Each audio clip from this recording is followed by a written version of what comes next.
Dans cette vidéo, je vais te montrer comment créer et configurer les rôles sur Discord. Et salut à tous, c'est Spenza. Si tu ne me connais pas encore, je t'aide à réaliser le serveur Discord de tes rêves, donc n'hésite pas à t'abonner. Et sur ce, on passe tout de suite à la vidéo. Et la première chose à faire, c'est donc aller dans les paramètres du serveur, puis dans les paramètres de rôle. Et là, on va tout simplement faire création de rôle. Voilà, on a notre nouveau rôle. Je vais le renommer exemple, parce que pour le moment, je vais vous expliquer tout ce qu'il y a à savoir par rapport au rôle. Donc déjà, vous voyez, il y a deux modes, on va dire. Là, quand vous êtes là, vous allez pouvoir voir tous vos rôles, les déplacer comme ça, voir le nombre de membres qui ont ce rôle. Avec les trois petits points, vous pouvez par exemple voir le serveur depuis ce rôle. Donc par exemple, si vous voulez voir les membres, comment ils voient votre serveur, vous pouvez cliquer ici au lieu de vous créer un double compte. Voilà, donc pour là, ça change rien. Et vous pourrez modifier le rôle. Et quand vous modifiez, vous passez ici où là, vous aurez la liste de tous les rôles là et les permissions à gérer. Donc ici, vous mettez le nom du rôle. Vous pouvez choisir une couleur. Donc par exemple, on a la liste de toutes ces couleurs, mais on peut cliquer ici pour avoir n'importe quelle couleur. Donc moi, par exemple, je vais mettre un jaune parce que c'est sympa. Vous pouvez avoir un icône de rôle. Donc ça va être un petit icône qui va être juste à côté du rôle, mais il faut être niveau 2 de boost. Et ensuite, on a deux derniers paramètres ici. Ça va être est-ce que le membre va être affiché séparément des autres avec ce rôle. Donc en gros, si je vais sur mon serveur, là, je sais que je suis affiché séparément avec mon rôle administrateur, des membres qui sont aussi affichés séparément des personnes en ligne. Si vous n'activez jamais ça, il y aura écrit en ligne et il y aura tout le monde qui sera classé juste dans l'ordre alphabétique avec la couleur de votre rôle. Donc je conseille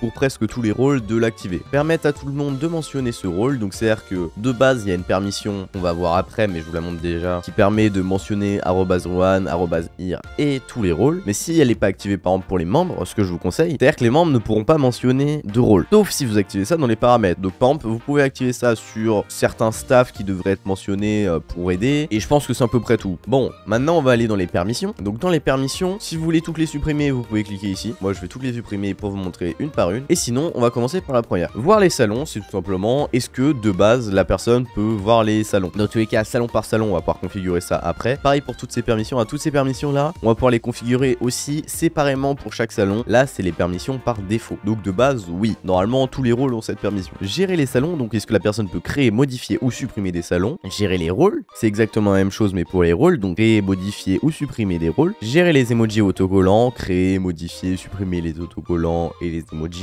Voir les logs du serveur, donc c'est voir juste ici ce que je vous ai montré avec tous les logs. Gérer les webooks, donc les webooks c'est ce que je vous avais montré tout à l'heure dans l'intégration. Donc c'est toujours créer, modifier ou supprimer des webooks. Et ensuite, gérer le serveur, donc c'est pour pouvoir modifier le nom du serveur, pouvoir modifier la photo de profil du serveur et aussi y ajouter des bots. Donc attention à mettre cette permission que à certaines personnes très précises. Donc par exemple, toutes ces permissions là de gérer les rôles, gérer les salons, tout ça, je vous conseille de mettre ça que aux admins et d'avoir même pas plus que 3 admins sur votre serveur. Donc les admins, ça va être ceux qui vont être tout en haut de la modération, juste en dessous de vous, et c'est par exemple ceux qui pourront modifier le serveur. Il y a juste voir les logs du serveur, vous pouvez le mettre à toutes les personnes du staff. Ensuite, créer une invitation, donc c'est pour pouvoir avoir la permission d'inviter des nouvelles personnes sur le serveur. Changer de pseudo, donc on a la possibilité de base de changer de pseudo sur le serveur même. Donc là on a mon profil d'utilisateur mais aussi mon profil de serveur, et sur chaque serveur je pourrais dire que j'ai un pseudo différent, sauf si j'ai pas les permissions. Gérer les pseudos, donc là c'est pour pouvoir changer le pseudo des autres membres. Donc là c'est par exemple à donner à toutes les personnes du staff, comme ça s'il y a des pseudos inappropriés ils peuvent les modifier. Expulser des membres, donc c'est pour pouvoir faire quitter quelqu'un du serveur mais à tout moment il peut rejoindre. Bannir des personnes, c'est exactement la même chose, sauf que de base si c'est un ban définitif il pourra plus jamais rejoindre, et si c'est pas un ban définitif, bah il faudra qu'il attende le temps qu'il est ban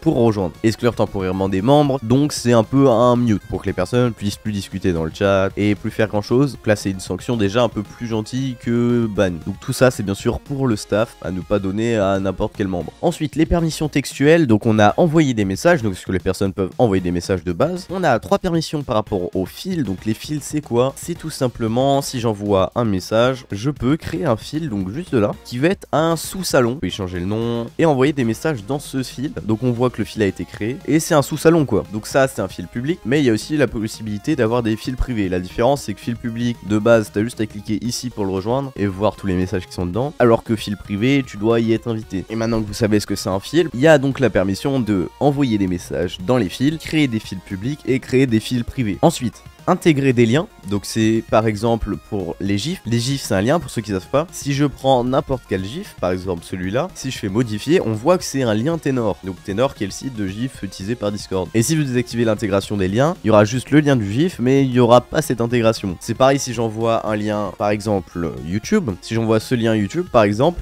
c'est ça l'intégration, c'est le message qui se met en dessous avec plus d'infos. Donc je sais que moi de base j'aime bien mettre oui pour les membres, mais ensuite dans tous les cas je règle par rapport à chaque salon si oui ou non ils peuvent l'avoir. Joindre des fichiers, donc c'est tout simplement pour pouvoir envoyer que ça soit des photos, des vidéos, enfin n'importe quel fichier sur des salons. Ajouter des réactions, donc c'est pour ajouter une réaction. Les réactions c'est les petits emojis qu'on voit en dessous. Donc si vous n'avez pas la permission d'ajouter des réactions, s'il y en a déjà, vous pourrez quand même y réagir. Vous pourrez juste pas ajouter de nouveaux emojis. Utiliser des emojis externes, donc c'est est-ce que vous pouvez utiliser des emojis venant d'autres serveurs. Dans tous les cas, le membre doit avoir Discord Nitro. Et pareil pour les autocollants. Donc pourquoi pas en vrai, hein, vous pouvez le laisser. Mentionner @1, @ir et tous les rôles. Donc @1 c'est pour mentionner tous les membres du serveur.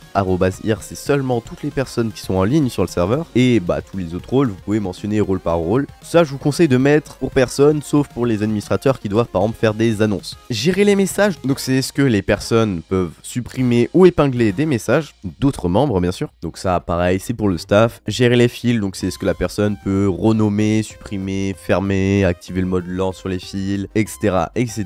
Ça permet aussi d'avoir accès à tous les fils privés. Donc ça pareil c'est pour le staff. Voir les anciens messages, donc c'est tout simplement est-ce que la personne de base peut lire les messages qui ont été envoyés avant dans le salon. Je vous conseille de tout le temps mettre oui parce que ça c'est embêtant. Sinon ça veut dire que les personnes quand ils étaient pas en ligne, bah tous les messages qui ont été envoyés ils peuvent pas les voir. S'ils étaient pas sur le serveur même en fait, même sur le salon même. Envoyer des messages de synthèse, donc c'est les /TTS. Donc le /TTS c'est tout simplement des messages de synthèse vocale. Moi je sais que je l'active très rarement. Utiliser les commandes d'application, donc c'est tout ce qui va être les slash et ensuite bah tout ce qui va suivre ici. Donc par exemple pour les modos, le /ban, mais après il y a aussi plein de choses, hein. Il y a rien que le /tableflip qui fait ça, et bah faut faire un slash pour avoir. Donc là, à vous de voir est-ce que vous voulez activer les commandes d'application. Ensuite, on passe aux permissions de salon vocal. Donc, est-ce qu'on peut se connecter? Est-ce qu'on peut parler dans les salons? Est-ce qu'on peut activer la vidéo? Donc, que ça soit une caméra ou un partage d'écran. Est-ce qu'on peut lancer les activités? Les activités, c'est par exemple le Watch Together, ou il y a quelques jeux aussi. Est-ce qu'on peut utiliser la détection de la voix? Donc, c'est pour avoir la permission de ne pas être en appuyé pour parler. C'est assez embêtant l'appuyer pour parler, surtout pour les personnes qui n'ont pas l'habitude.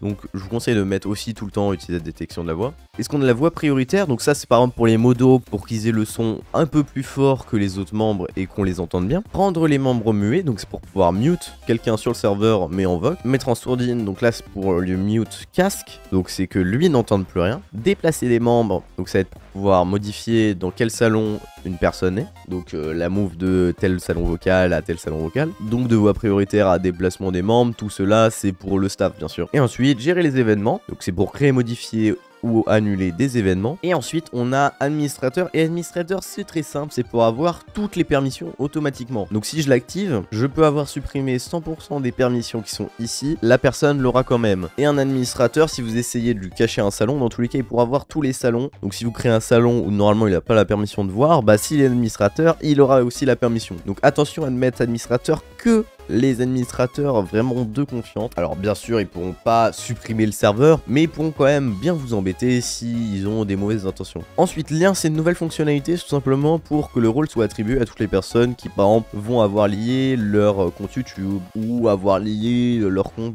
parmi tout ça en fait. Et donc j'ai dit n'importe quoi, c'est les personnes devront d'abord lier leur compte qui va être justement dit ici, donc par exemple là j'ai mis le compte YouTube avant que le rôle puisse être ajouté. Et gérer les membres, c'est là où on va voir tous les membres qui ont ce rôle là et pouvoir par exemple en supprimer.